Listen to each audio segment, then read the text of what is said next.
80% जर तुम्ही तुमच्या फक्त टोनवर काम केलं ना तर तुमचं कम्युनिकेशन स्किल खूप सुधारतं. बऱ्याच वेळेला बोलून झाल्यानंतर लक्षात येतं की अरे मी तसं नव्हतं बोलायला हवं होतं किंवा मी आणखीन वेगळ्या पद्धतीनं बोललो असतो. तर सक्सेस मिळवायचा असेल, आउटस्टँडिंग काहीतरी करायचं असेल, स्वतःचा मार्क उमटवायचा असेल तर तुम्हाला कम्फर्ट सोडून डिस्कम्फर्ट हा घ्यावाच लागेल.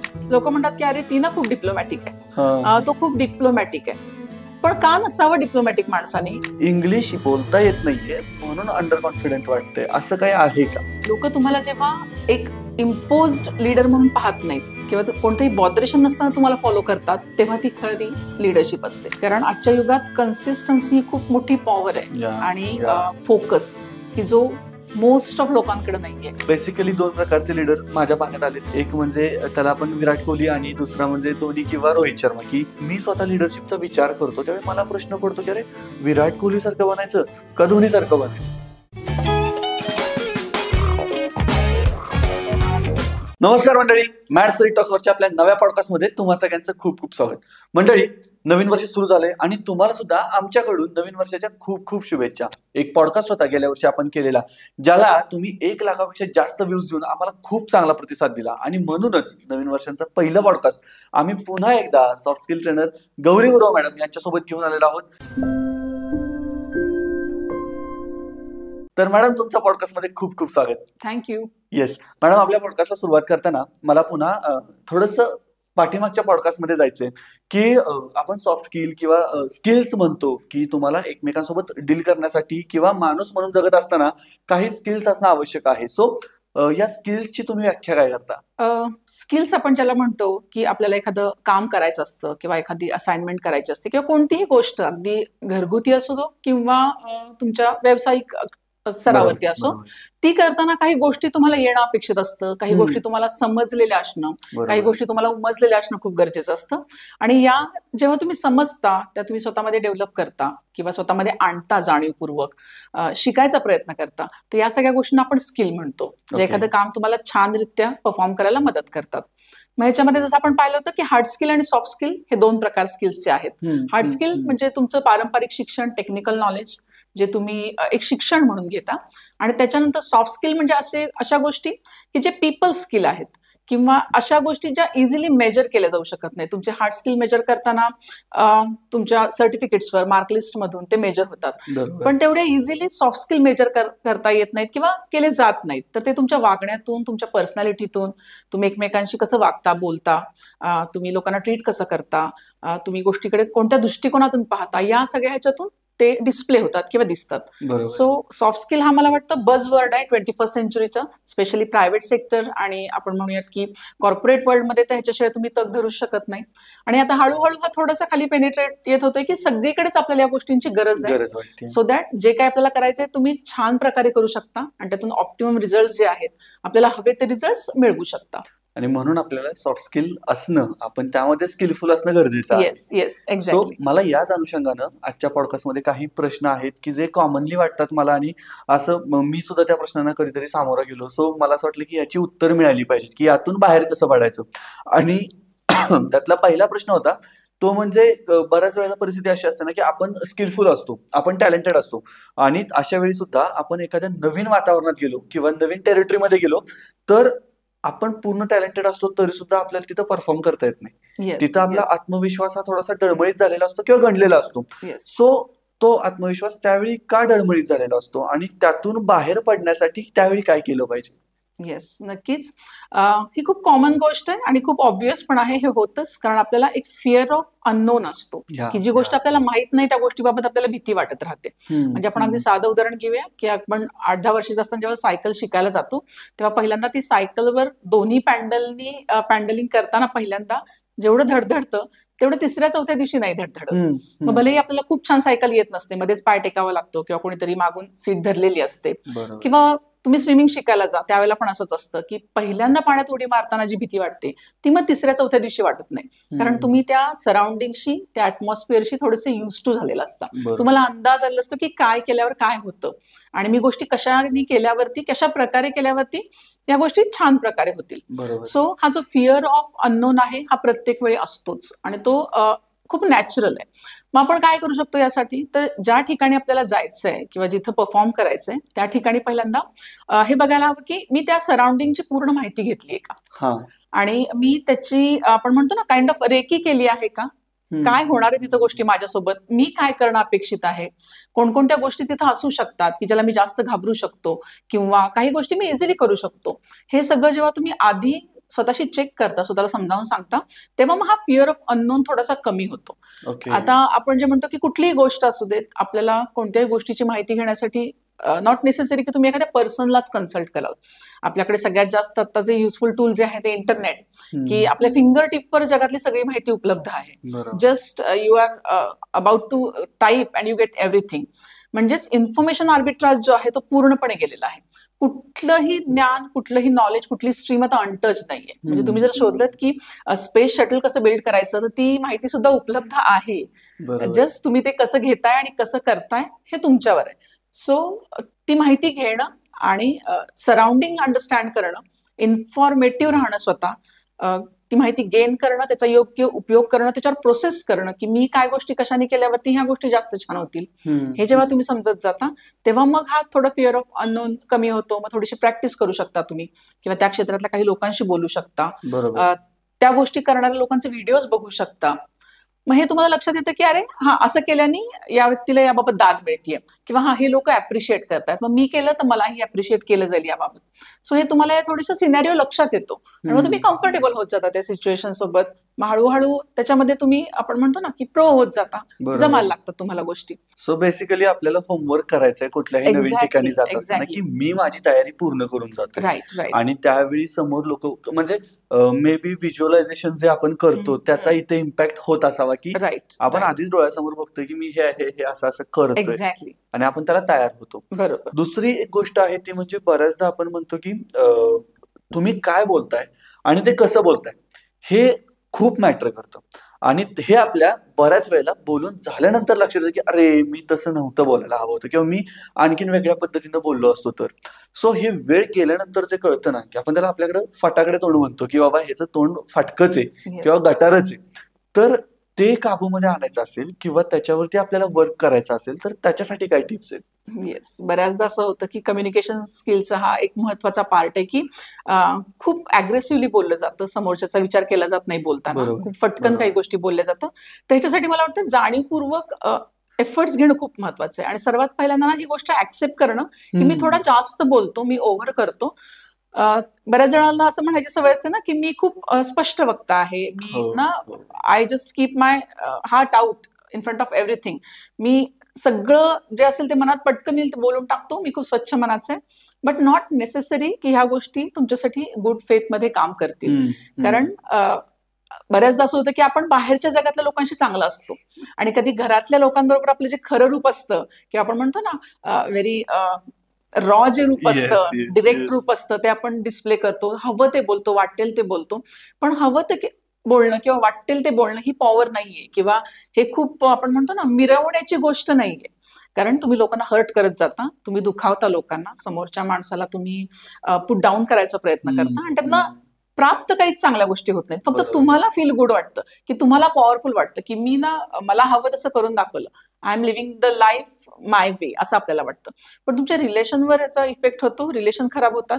त्याचबरोबर सराउंडिंग देखील थोडंसं बायस्ड होतं तुमच्याबद्दल की हा माणूस ना या माणसापासून थोडं लांब राहिलेलंच बरं आहे किंवा या माणसाच्या नको जास्त जवळ जायला, त्याला सेन्स नाहीये काय बोलावं कसं बोलावं. सो पहिल्यांदा हे ऍक्सेप्ट करा जेव्हा तुम्हाला एखादी जवळची व्यक्ती सांगते की तुझं थोडं ओव्हर होतंय, बोलणं थोडं खूप शार्प आहे तुझं, लागतंय लोकांना, तेव्हा ते ऍक्सेप्ट करणं आणि मग समोरच्या व्यक्तीला असं बोलणं की मला चालेल का या व्यक्तीने माझ्याशी असं बोललेलं, हे इमॅजिन करणं खूप महत्वाचं आहे.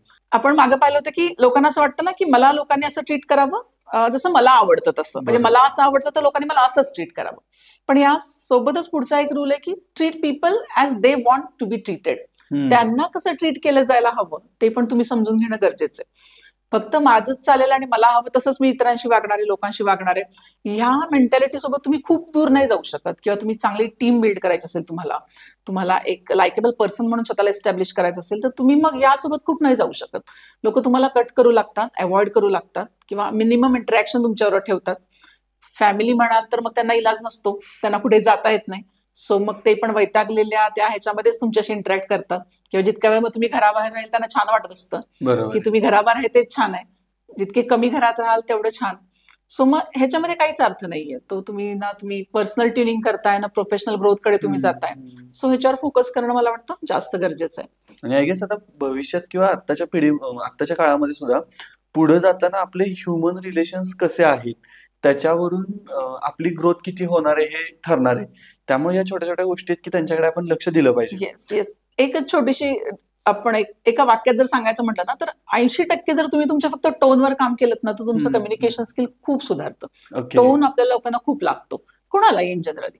म्हणजे शब्द तेच असतात, पण ते तुम्ही कुठल्या इंटोनेशन मध्ये बोलताय, बरोबर. कुठल्या शब्दावर स्ट्रेस देताय, ओढताय, ह्याच्यानी लोकांना खूप बऱ्याचदा इन्सल्टिंग फील होतं किंवा इंटिमिडेटिंग फील होतं. सो टोनवर काम करणं मला वाटतं खूप गरजेचं आहे. आणि कुठल्याही गोष्टीवर रिॲक्ट करताना हे लक्षात ठेवायचं की रिॲक्ट नाही करायचं, आपल्याला रिस्पॉन्ड करायचं. वेळ घेऊन हा, आपल्याला हे थांबूया करायचं. आणि ह्याच्यात मी बेस्ट रिस्पॉन्ड काय करू शकतो. बरोबर. समोरच्या माणसाला फक्त गप्प करायचंय किंवा समोरच्या माणसाला ना कमी दाखवायचं की तू असं बोललास ना, हे बघ मी तुझ्यापेक्षा कमी नाहीये, हे घे माझ्याकडून उत्तर, असं नकोय. So the thing is we have to get our opponents may be or the people in front of us to their senses. त्यांना सेन्सेस मध्ये आणायचंय, नॉट टू देअर नीज. त्यांना गुडघ्यावर नाही आणायचंय. सो ही एक गोष्ट मला वाटते लक्षात ठेवली पाहिजे की समोरच्या माणसाला तुम्ही गुडघ्यावर तुमच्या समोर तू कमी आहेस हे दाखवून नाही आणायचे. त्याला समजावून सांगायचं की यार हे असं चाललंय, हे योग्य नाहीये, किंवा असं केलं तर ते जास्त फायदेशीर आहे, आपण तसं करूयात. Yes yes. हे लक्षात ठेवून इंटरॅक्शन करायचंय. आवाजात तुमच्या मृदुता पाहिजे, सॉफ्टनेस पाहिजे बोलताना, कंडेसेंडिंग डॉमिनेटिंग टोन, अग्रेसिव्ह टोन नको पाहिजे. पण समोरच्या स्टील माणसाला फर्मनेस पाहिजे हा येस, आवाजामध्ये. फर्मनेस तर पाहिजेच आहे, फर्मनेस असायलाच पाहिजे. बट तुम्ही जे प्रेझेंट करताय ते त्याला वाटलं पाहिजे की ते त्याच्या सुद्धा बेस्ट इंटरेस्ट मध्ये हा, आहे. बरोबर. तुम्ही एखादी गोष्ट त्याच्याकडनं करवून घेताय फोर्सफुली, असं त्याला नाही वाटलं पाहिजे.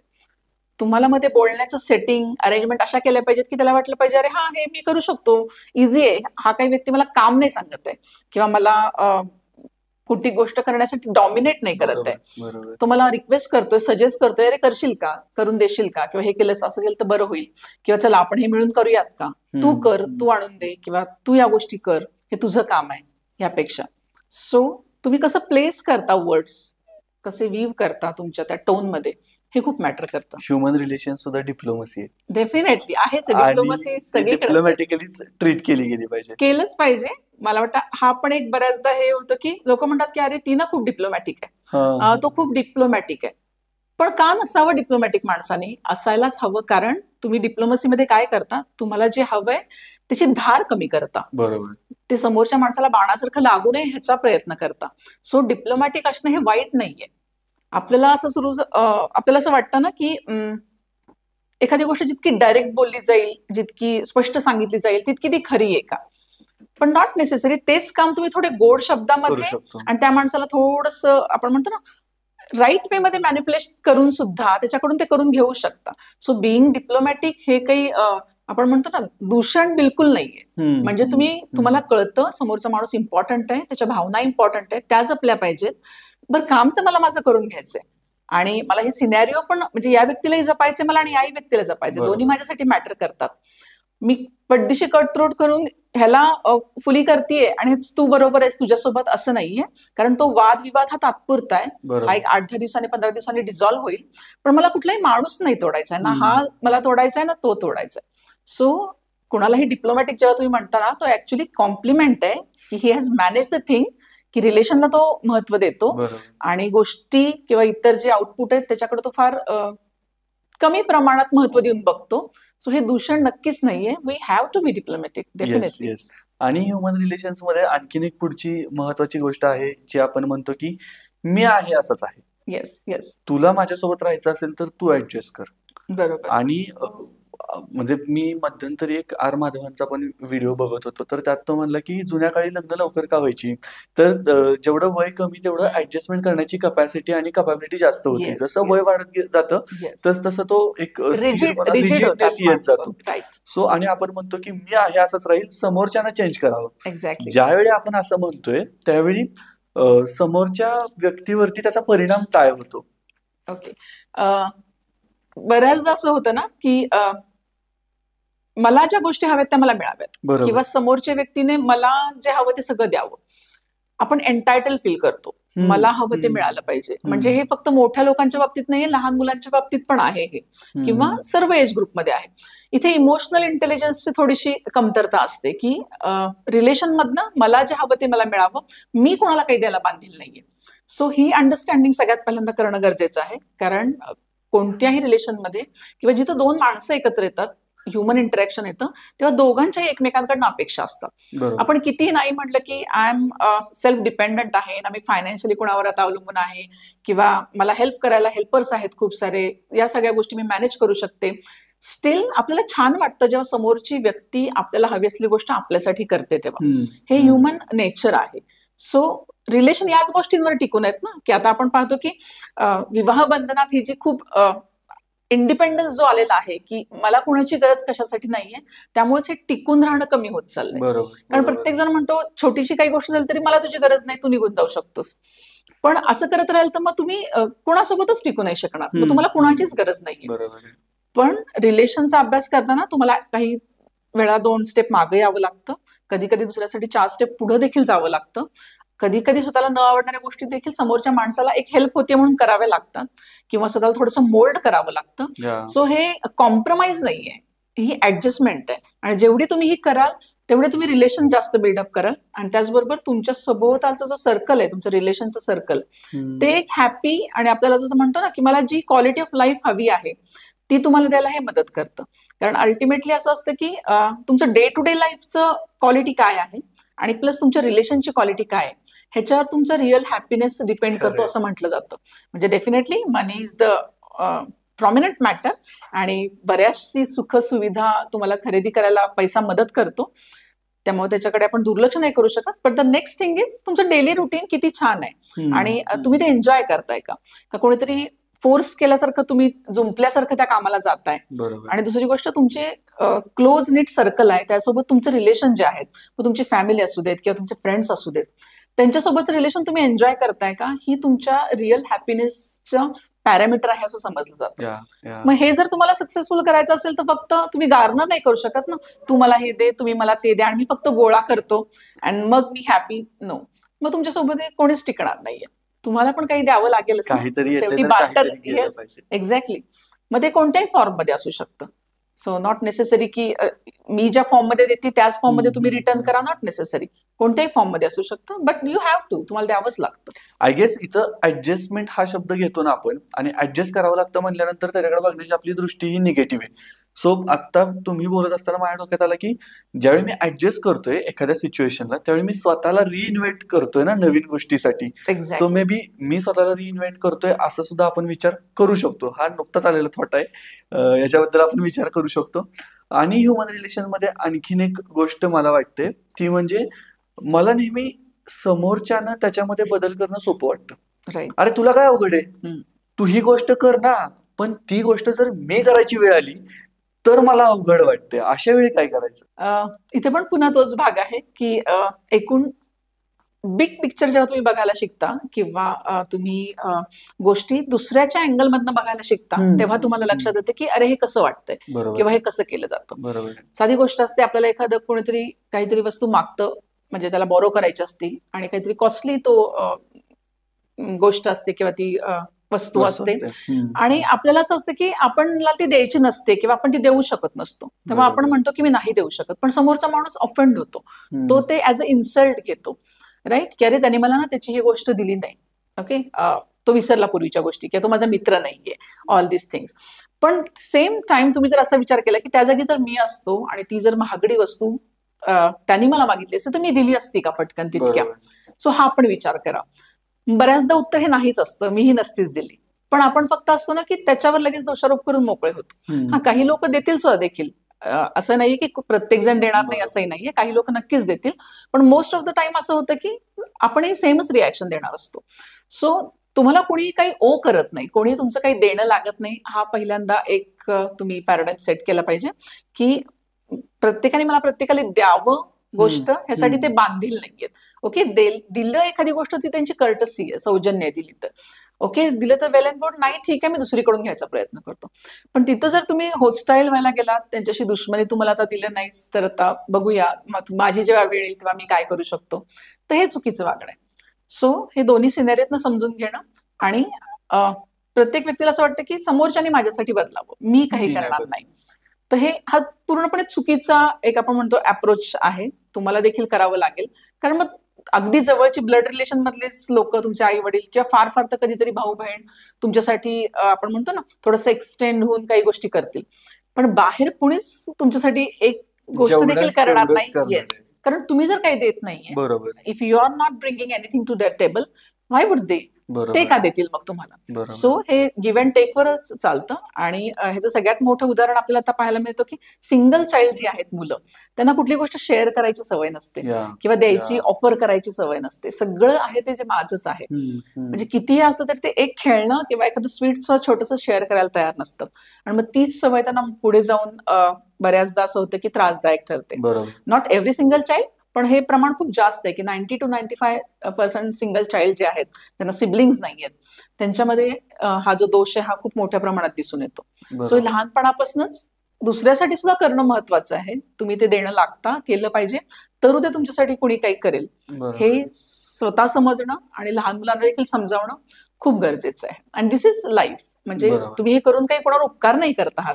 सो हे ह्युमन आहे. एकमेकांच्या जेव्हा तुम्ही उपयोगी पडता, मदत करता, एकमेकांना ग्रो व्हायला, पुढे जायला हेल्प करता, सो ही फिलिंग पण खूप छान असते. म्हणजे सायकोलॉजिकली पण तुम्हाला फील गुड येतो की एखाद्याची जेव्हा तुम्ही मदत करता, कुणाच्या जेव्हा कामी येता, तेव्हा आतून तुम्हाला देखील छान वाटत असतं. फक्त त्याचाच गेन नाहीये, तुमचा देखील सायकोलॉजिकल गेन आहे त्याच्यामध्ये. येस, मला या पुढच्या टॉपिककडे म्हणजे थोडासा शिफ्ट करायचा टॉपिक आणि ह्युमन रिलेशन्स वरतीच. परंतु आता आपण बघितलं तर इन जनरल प्रत्येकाला नोकरी करण्यापेक्षा स्वतःचा व्यवसाय चालू करणं फार गरजेचं वाटतं, किंवा मैं झुकेगा नहीं साला, मला माझं माझं करायचं आणि माझ्या सोबत लोक कामाला असतील किंवा माझ्या हाताखाली लोक काम करतील. सो ज्यावेळी माझ्या हाताखाली लोक काम करतायत त्यावेळी असे कोणते सॉफ्ट स्किल्स आहेत की जे ऍज अ चेअरपर्सन म्हणून, ऍज अ लीडर म्हणून माझ्याकडे डेफिनेटली असलेच पाहिजेत? येस, खूप साऱ्या गोष्टी आहेत ह्याच्यामध्ये. लीडरशिप जी आहे, किंवा जेव्हा तुम्हाला कुठल्याही एखाद्या फर्मचा, एखाद्या आपण म्हणूया ग्रुपचा लीडर बनायचं असतं, तर ही एक आर्ट आहे. तुम्हाला ही आर्ट डेव्हलप करावी लागते. ह्याच्यामध्ये 3 गोष्टी येतात. तुम्हाला 3 गोष्टी फिक्स कराव्या लागतात. सगळ्यात पहिली म्हणजे पीपल, त्याच्यानंतर आहे सिस्टीम, आणि नंतर आहे विजन. म्हणजे तुम्हाला लोकांना मॅनेज करावं लागतं, तुम्हाला चांगली लोक निवडावी लागतात, योग्य लायक लोक निवडणं, त्यांना त्या सिस्टीम मध्ये आणून त्यांना ट्रेन करणं, ती सिस्टीम स्मूथ चालावी म्हणून, आणि त्यानंतर तुमचं डिसिजन मेकिंग चांगलं ठेवणं, आणि त्याच्याबरोबर एक कॅल्क्युलेटेड रिस्क घेणं, आणि त्याच्यामधून योग्य डिसिजन घेऊन व्हिजन जे आहे, तुमचं गोल जे आहे ते पूर्ण करण्यासाठी प्रयत्न करणं. अशा 3 स्टेप करावे लागतात. मग ह्याच्यामध्ये बऱ्याचशा गोष्टी आहेत की सगळ्यात पहिल्यांदा म्हणजे तुम्ही गुड लिस्नर असणं गरजेचं आहे. कारण तुम्हाला तुमच्या हाताखालचे किंवा तुमच्या सोबतच्या म्हणूया सगळ्या लोकांचं ऐकणं फार महत्वाचं आहे. Because people love when they are heard. त्यांना आवडतं की माझ्या आयडियाज, माझे इनपुट समोरची व्यक्ती काळजीपूर्वक ऐकतोय आणि ही इज जेन्युइनली इंटरेस्टेड. मग ती लोक तुमच्यासोबत काम करायला तयार होतात. दुसरी गोष्ट असते की जेव्हा तुम्ही लोकांचं काम करणं इझी करता, तुम्ही एक अशी सिस्टीम आखता किंवा अशा काही गोष्टी सेट करता की समोरच्या माणसाला तुम्ही एखादं काम सांगितलं की ते इतकं मेटिक्युलसली तुम्ही डिझाईन केलेलं असतं की त्याला क्लिअर आयडिया येते, आणि मग त्याला लक्षात येते की अरे आय कॅन मॅनेज दिस. सगळ्याच गोष्टी त्यांनीच करायच्या म्हणल्यावरती मग लोक थोडीशी दे टेक अ बॅक. सो तुम्ही समोरच्याचं फंक्शनिंग किती स्मूथ करता हे पण खूप महत्वाचं आहे. त्याच्यानंतरची गोष्ट आहे की इंटिग्रिटी आहे.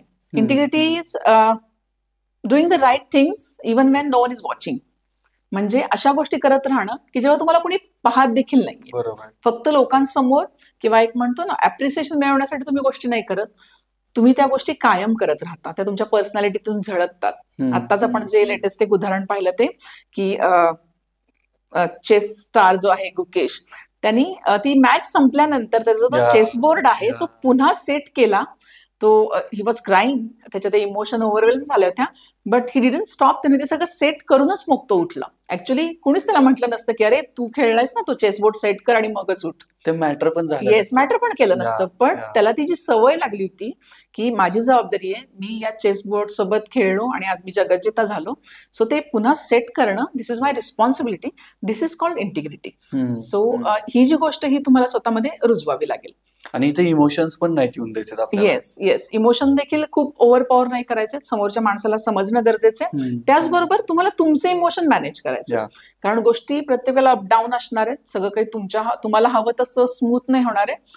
मग तुमचे ट्रिगर कोणते आहेत, कोणत्या गोष्टीने तुम्ही ट्रिगर होता हे स्वतः ओळखा. मग मी का होतो, माझे ट्रिगर काय आहेत आणि मी ट्रिगर का होतो, मी ते कसे मॅनेज करणार आहे, या गोष्टी पण तुम्हाला बघाव्या लागतील. ओके. सो या गोष्टी महत्वाच्या आहेत. सो मॅम, लिडरशिप मध्ये आणखीन एक महत्वाची गोष्ट आहे ती म्हणजे तुम्हाला अनवॉन्टेड रिझल्ट येणार आहे. ओके, प्रत्येक वेळी आपल्याला जो रिझल्ट हवाय तोच नाही येणार आहे, पण बरोबर. तो अनवॉन्टेड रिझल्ट सुद्धा ग्रेसफुली ऍक्सेप्ट करता आला पाहिजे. सो त्याच्याशी डील कसं करायचं? लिडरशिप बाबत एक फेमस कोट आहे की leadership only exist if people follow you when they would have the freedom to not follow you. Okay. Otherwise it's power and power is not leadership. म्हणजे लोक तुम्हाला जेव्हा एक इम्पोज्ड लीडर म्हणून पाहत नाहीत किंवा कोणतंही बॉदरेशन नसताना तुम्हाला फॉलो करतात, तेव्हा ती खरी लिडरशिप असते. मग ह्याच्यासाठी खूप साऱ्या गोष्टी येतात, तुम्हाला खूप सारा कम्फर्ट त्यांना द्यावा लागतो की एक कन्स्ट्रक्टिव्ह फीडबॅक तुम्ही कसं देता. बरोबर. समोरच्या माणसाची चूक आहे किंवा गोष्टी गडगडल्या आहेत तर त्या गोष्टी नीट किंवा सुधारून घेण्यासाठी तुम्ही कसं सांगता. त्या व्यक्तीला ह्युमिलिएट न करता फक्त त्या चुकीवर फोकस करता की त्या व्यक्तीला इन्सल्ट देखील करता. त्याचबरोबर तुमच्यावर येणारं जे असतं कन्स्ट्रक्टिव्ह क्रिटिसिझम ते तुम्ही कसं घेता, या पण गोष्टी खूप मॅटर करतात. ते तुम्हाला शिकावं लागेल. त्याच्यानंतर लिडरशिपमध्ये नॉट नेसेसरी की तुम्हाला हव्या तशाच गोष्टी स्मूथली येत जातील किंवा घडत जातील. जरी हा प्लॅन नाही वर्क केला किंवा काही गोष्टी तुम्ही खूप प्रयत्न करूनही नाही जमल्या, तर त्या अपयशाची जबाबदारी तुम्हाला घ्यायला जमलं पाहिजे. कारण जनरली आपलं असं होतं की छान जर काही झालं ते माझ्यामुळं, पण जर काही चुकलं तर मी व्यवस्थित करून दिलं होतं पण ह्यांनी ते परफॉर्म नाही केलं, असं केलं जातं. पण लिडरशिप सोबत तुम्ही असं नाही करू शकत. तुम्हाला जर तुमच्या टीमचा विश्वास जिंकायचा असेल आणि सगळं स्मूथ फंक्शनिंग ठेवायचं असेल तर तुम्हाला एक आपण म्हणतो ना फॅमिली लीडर किंवा आपण म्हणतो फॅमिलीचा हेड जसा बिहेव करतो त्याप्रमाणे बिहेव करावं लागतं. मग तुम्हाला लोकांचे टेम्परामेंट समजून घ्यायला लागतात, इमोशन समजून घ्यायला लागतात की लोक आनंदी कधी होतात, कधी ती डिप्रेस वाटतात, कधी दुःखी होतात किंवा कुठल्या गोष्टीचा त्यांना राग येतो, ती कधी खूप छान परफॉर्म करतात, काम करतात आणि छान परफॉर्म का करत नाहीत हे देखील तुम्हाला समजून घ्यावं लागतं. हे जेव्हा सगळं तुम्ही इमोशनल इंटेलिजन्सचा वापर करून समजून घेता, मग तेव्हा तुम्हाला ही सिस्टीम किंवा ही तुमची फॅमिली जी तुमची टीम आहे ती रन करायला मला वाटतं की स्मूथ होतं थोडंसं आणि इझी होतं. सो सगळ्यात पहिली गोष्ट म्हणजे रिझल्ट आणि रिलेशनशिप सोबत सांगड घालायला तुम्हाला जमलं पाहिजे. ओके. म्हणजे तुम्हाला हवे ते रिझल्ट तुम्हाला मिळवायचे नो डाऊट, कारण तुमची विजन आहे, तुमचा गोल आहे, बट सेम टाइम ते रिझल्ट मिळवण्यासाठी जे लोक काम करतायत त्या लोकांसोबतचे तुमचं रिलेशन देखील तुम्हाला मेंटेन करावे लागतील आणि त्या लोकांना जपावं लागेल, तर तुमची टीम टिकेल. नाही तर आजकालचा एक असणारा मोठा प्रॉब्लेम आहे म्हणजे तुम्ही कितीही मोठे विजनचे लीडर असा, तुम्ही कितीही केपेबल असा, पण तुम्हाला जर ती टीम मेंटेन नाही करता आली, ती टीम टिकवून नाही ठेवता आली, दर 4 महिन्यांनी तुम्हाला रिक्रुटमेंट करायला लागते आणि मग त्यांच्यावरती पुन्हा तुम्हाला इन्व्हेस्ट करायला लागते, ट्रेनिंग अँड ऑल दॅट, तर मग तुम्ही ग्रोथ फार मोठी अचीव्ह नाही करू शकत. तुम्ही ह्यातच बिझी राहता. सो हा रिझल्ट आणि रिलेशन मधला जो सेतू आहे किंवा आपण त्याला म्हणतोय ब्रिज आहे, तो इंटॅक्ट ठेवणं खूप महत्वाचं आहे. Okay okay. याच्या पुढचा प्रश्न ऍक्च्युअली लिडरशिप स्टाईल बद्दल आहे. म्हणजे तुम्ही क्रिकेट फॉलो करता का? येस. सो बेसिकली 2 प्रकारचे लीडर माझ्या पाहण्यात आलेत. एक म्हणजे त्याला आपण विराट कोहली आणि दुसरा म्हणजे धोनी किंवा रोहित शर्मा. की एक अशा प्रकारचा लीडर होता की ज्याच्या चेहऱ्यावरती सगळं दिसतं, तो चिडलाय, त्याचं अग्रेशन आहे, तो डॉमिनंट आहे, त्याला असा रिझल्ट पाहिजे. आणि एक आहे की तो शांत आहे, बरोबर. तो त्याच्या इमोशन्स बाजूला ठेवला असं आपल्याला वाटतं किंवा तो दाखवतो आपल्याला की त्याच्या इमोशन्स बाजूला आणि तो टॅक्टिकली मूव्ह करत असतो. सो ज्यावेळी मी स्वतः लिडरशिपचा विचार करतो त्यावेळी मला प्रश्न पडतो की अरे विराट कोहली सारखं बनायचं का धोनी सारखं बनायचं. So what is more attractive किंवा ज्याचा इम्पॅक्ट जास्त पडेल अशा 2 मधली स्टाईल कोणती आहे? दोन्ही स्टाईल ह्या वेगवेगळ्या आहेत आणि त्या पर्सन टू पर्सन डिफर करतात. म्हणजे एखाद्या व्यक्तीचं वृत्ती कशी आहे पहिल्यापासूनची आणि ती इनबिल्ट असते किंवा ती जन्मजात इनेट आहे आपण म्हणूया. की काही लोकांना प्रत्येक गोष्ट दाखवलेली किंवा ती शो केलेली आवडत नाही और समहाऊ जमत नाही आणि काही लोक मात्र जे मनात आहे ते चेहऱ्यावरती लगेच डिस्प्ले करतात. सो तुम्ही कुठे आहात, तुमचा रोल आणि गोल काय आहे, त्याच्यावर पण या गोष्टी बऱ्याच डिपेंड करतात. म्हणजे काही लोकांना असं होतं की आता विराट कोहलीनं सपोज असं केलं की सगळे इमोशन्स दाबून ठेवायचे आणि काही डिस्प्ले नाही करायचा, तर मला वाटतं त्याचं बस्ट आउट होईल. ओके, कारण त्याला ती सवय आहे, what he feels he throws out, आणि ते अग्रेशन त्याला ताकद देतं. बरोबर. तो जे फील्डवर अग्रेशन दाखवतो तिथून पुढे जे त्याचे शॉट्स असतात ते प्रचंड डायनॅमिक असतात किंवा दे लीड टू विक्ट्री. पण धोनी जर असं करायला गेला आपण म्हणू, तर कदाचित असं होईल की त्याला फोकस करायला लागेल, अरे मला डिस्प्ले करायचं, मला अग्रेशन दाखवायचंय, आणि मग त्याच्या कामावरचा आणि शॉटवरचा फोकस आलेल. बरोबर. सो हे नॅचरल आहे. तुमच्या टेम्परामेंटशी काय जातं हे पण महत्वाचं आहे. त्याचबरोबर असंही आहे की तुम्ही कुठे आहात. म्हणजे तुमचा जर जॉब असा असेल की तुम्ही सिक्युरिटी सर्व्हिसेसमध्ये आहात, ज्युडिशरी सर्व्हिसेसमध्ये आहात, पोलीस ऑर डिफेन्समध्ये आहात, तर इथं तुम्ही इमोशन डिस्प्ले करून नाही चालणार आहे. तिथे तुम्ही खूप कंट्रोल्ड आणि कंपोजच असायला हवं. बरं, ह्या लोकांनी तो ऍटिट्यूड घरी आणून चालेल का, तर नाही चालणार. इथं मग त्यांनी एक्सप्रेसिव्ह पाहिजे त्यांच्या फॅमिलीशी, मुलांशी, लाईफ पार्टनरशी असू देत किंवा पेरेंट्सशी वागताना. मग मी सगळं हाईड करणार आहे किंवा मी कंपोज राहणार आहे, मी कुठली इमोशन शो नाही करणार, असं वागून त्यांना नाही चालणार तिथं. तर मग तुम्ही कोणत्या रोल आणि गोलशी काम करणार आहात, सो हे कोणतं ऍप्रोप्रिएट जे आहे ते तुम्हाला निवडावं लागेल.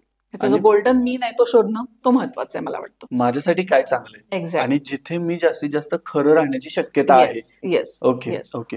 पण आपण बऱ्याचदा आणखीन एक गोष्ट ऐकतो ती म्हणजे leave your comfort zone. Comfort zone मध्ये काहीच ग्रो होत नाही आणि कम्फर्ट झोनच्या बाहेर गेलं पाहिजे. सो कम्फर्ट झोनच्या बाहेर गेलं पाहिजे हे मला कळतं, पण मनाची तयारीच होत नाही त्याच्या बाहेर जायची. सो ती मनाची तयारी कशी करायची?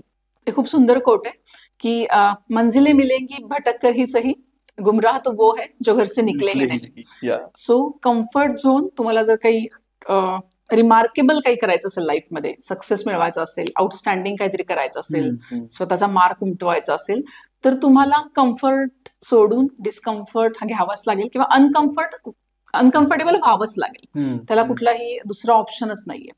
तुम्हाला जेव्हा तुम्ही अनकम्फर्टेबल होता तेव्हाच तुम्ही ग्रोथकडे जाता. म्हणजे साधं उदाहरण आपण पाहूया. आपण जेव्हा जिम मध्ये जातो, आपण जेव्हा कमी वेटचे जे डंबेल्स उचलतो तेव्हा आपलं फंक्शनिंग इझी वाटतं, आपल्याला काही त्रास होत नाही, लोड येत नाही आपल्या मसल्सवरती. पण जोपर्यंत तुम्ही तुमच्या कॅपॅसिटीपेक्षा जास्त हेवी डंबेल्स उचलत नाही तोपर्यंत तुमचे ते मसल थोडेसे टिअर झाल्यासारखे होत नाहीत आणि मग ते ग्रो होत नाहीत. म्हणजे जेव्हा तुम्ही हेवी वेट उचलायला सुरुवात करता तेव्हाच तुमच्या मसल्सना शेप येतो. सेम थिंग हॅपन्स, तुम्ही पुढे जाऊन स्वतःला पुश करून काही गोष्टी केल्याशिवाय तुम्ही आयुष्यात पुढे जाऊच शकत नाही. सो कम्फर्ट झोन सोडणं खूप महत्वाची गोष्ट आहे.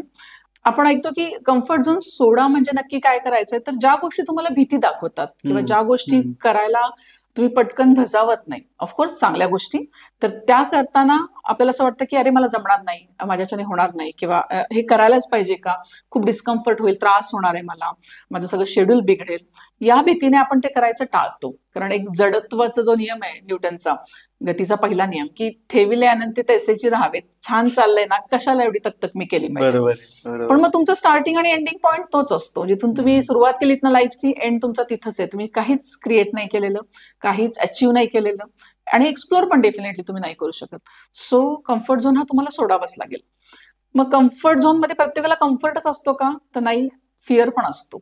म्हणजे त्या व्यक्तीला कळत असतं की मी कम्फर्टेबल आहे किंवा अनइझी वाटतंय मला, जरी मला त्रास काही होत नसला तरी मी आतून अनइझी आहे, की मला हे मिळवायचंय पण मी ती करण्यासाठी स्टेप घेत नाहीये. मग यासाठी काही गोष्टी असतात, तर फिअर ऑफ अननोन असतो, फिअर ऑफ अनफॅमिलियर गोष्टी, त्याबाबतचा फिअर असतो.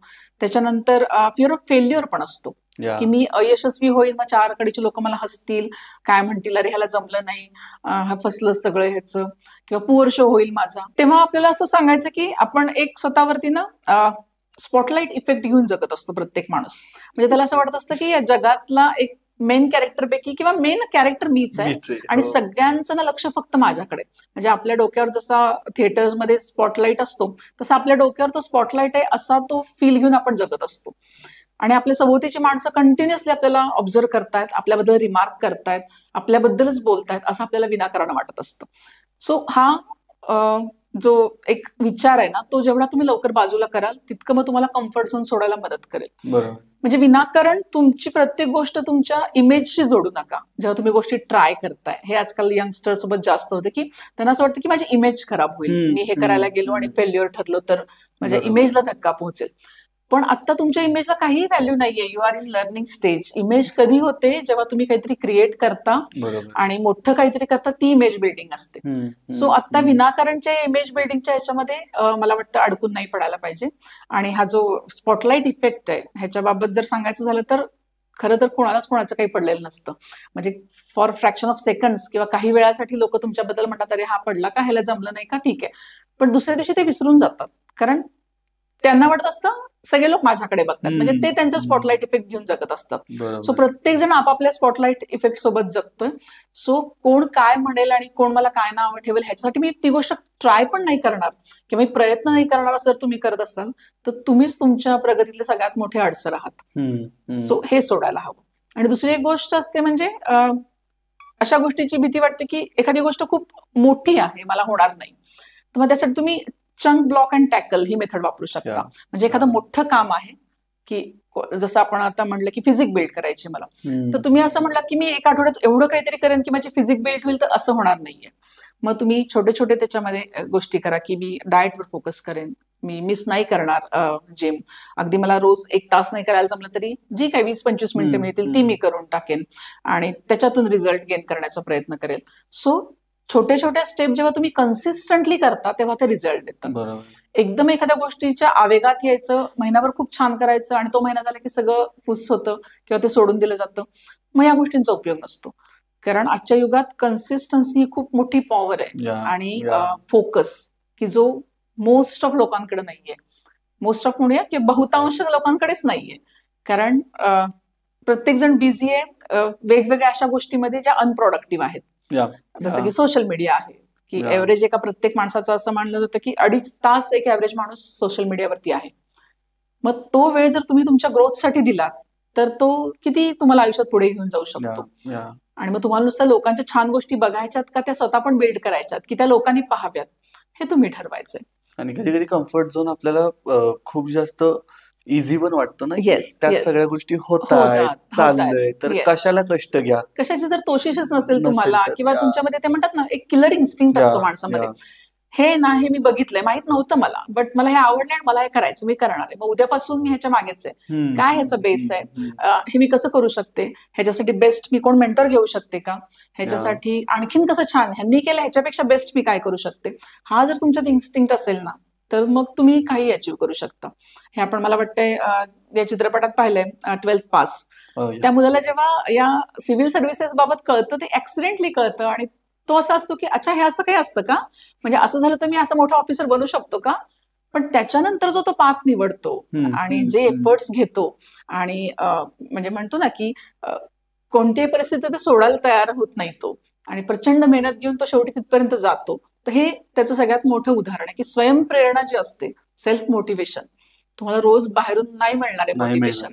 सो ती मोटिवेशन तुमची जिवंत ठेवणं आणि मला हे मिळवायचंय आणि मला करायचंय, no one else is going to do it for me. काही गोष्टी तुमच्यासाठी तुम्हालाच कराव्या लागतात. आसपासची लोक डेफिनेटली तुम्हाला हेल्प करू शकतात, सपोर्ट करू शकतात, पण ड्रायव्हर सीटवर तुम्ही आहात आणि म्हणतो ना तुम्हाला ऍक्सिलेटर आणि स्टिअरिंग तुम्हालाच मूव्ह करायचंय. हे लक्षात ठेवायला हवं. लोक मदत करण्यापेक्षा निंदकाचे घर असावे शेजारी, तर आसपासची लोक त्या कॅटेगरीमध्ये पण जास्त असतात. त्यामुळं स्वयंप्रेरणा फार महत्वाची आहे. आपण बोलत असताना तुम्ही मगाशी बोललात की इमेज बिल्डिंग मध्ये खूप जास्त लोक पडतात की माझी इमेज अशी आहे, माझी इमेज तशी आहे, आणि त्याच्यामध्ये आत्ताच्या जमान्यात तुम्हाला अशी गोष्ट वाटते का की बाबा इंग्लिश बोलता येत नाहीये म्हणून अंडर कॉन्फिडंट वाटतंय, असं काही आहे का? ऍक्च्युली आहे. म्हणजे आपण किती म्हणूया की मदर टंग इज इम्पॉर्टंट किंवा तुम्ही तुमच्या मातृभाषेवरती फोकस करा, तिचा जास्तीत जास्त वापर करा. डेफिनेटली हे केलंच पाहिजे, कारण कोणतीही भाषा तुम्ही जितकी वापरता तितकी ती जास्त काळ सर्व्हाइव्ह होते असं म्हटलं जातं. पण जर तुम्ही प्रोफेशनल वर्ल्डमध्ये आहात किंवा तुमचं टार्गेट अशा ठिकाणी जाऊन सेट होण्याचं आहे की जिथे इतर सर्वजण इंग्रजी बोलतात जसं की आपण म्हणूया तुम्हाला MNC मध्ये लँड व्हायचंय, ओके, किंवा मोठमोठ्या कंपन्यांमध्ये तुम्हाला काम करायचंय, तुम्हाला अब्रॉड जाऊन सेट व्हायचंय, किंवा तुमचा वर्क फील्ड असं आहे की जिथे तुम्हाला इंग्रजीमध्ये संभाषण केल्याशिवाय मार्गच नाहीये, तर मग ते तुम्हाला शिकावं देखील लागेल. इथं तुम्ही प्रवाहाविरुद्ध जाऊन नाही मी मराठीमधूनच कम्युनिकेट करेन असं म्हणलात तर इट वॉन्ट वर्क. बऱ्याच जणांना असं होतं की वाटतं की मी इंग्रजी नाही बोलू शकत तर मी थोडं कमी आहे का, कारण तो त्या सराउंडिंग मध्ये असतो आणि तो एकटाच असतो की मग त्याला जमत नसतं. मग कडेची जर 50-60 जण बोलत असतील इंग्लिश आणि मग मला ते जमत नाहीये, तर मग मी असं फील करतो की I don't belong to this place, exactly मी इथला नाहीये, मी बाहेरचा आहे. आणि मग उगाच वाटू लागतं की अरे ही लोक पण ना मला ऍडजस्ट नाही करून घेत आहेत. नॉट नेसेसरी तसं प्रत्येकाला असेल, पण मग आपली विचारांची धारा अशी जायला लागते की मी ह्यांच्यातला नाहीये, मी कोणतरी बाहेरचा आहे ना, ते मला ऍडजस्ट करून देत आहेत, मग मी इथं रमत नाहीये, माझी ग्रोथ मग इथे नाही, किंवा मग नको इथं नको, इथून बाहेर पडूया. सो मग फक्त एवढ्या गोष्टीमुळे जर तुम्ही तुमच्या प्रगतीचे मार्ग बंद करत असाल तर मग ती गोष्ट शिकायला काय हरकत आहे असं मला म्हणायचंय. की ती जर यू कांट अवॉइड इट आणि इट इज नेसेसरी आहे, मॅन्डेटरी आहे, तर मग तुम्हाला त्याच्यासोबत जाणं गरजेचंच आहे. जर नसेल तुमचं तसं वर्क फील्ड काही आणि you are comfortable with your mother tongue or any other language, तर इट्स ऑल राईट, कोणाला फोर्स नाहीये. पण तुम्हाला इंजिनियर व्हायचंय, सॉफ्टवेअर मध्ये तुम्ही आहात, किंवा तुम्हाला शेफ व्हायचंय इंटरनॅशनल, किंवा अशा काही गोष्टी करायच्या, तुम्हाला इंटरनॅशनल डिझायनर व्हायचंय, तुमचं थोडक्यात हॉरिझॉन्स तुम्हाला खूप मोठ्या ह्याच्यापर्यंत टच करायचे, पण मग मी इंग्लिश मात्र बोलणार नाही, तर मग असं नाही होऊ शकणार. दिस इज नॉट पॉसिबल.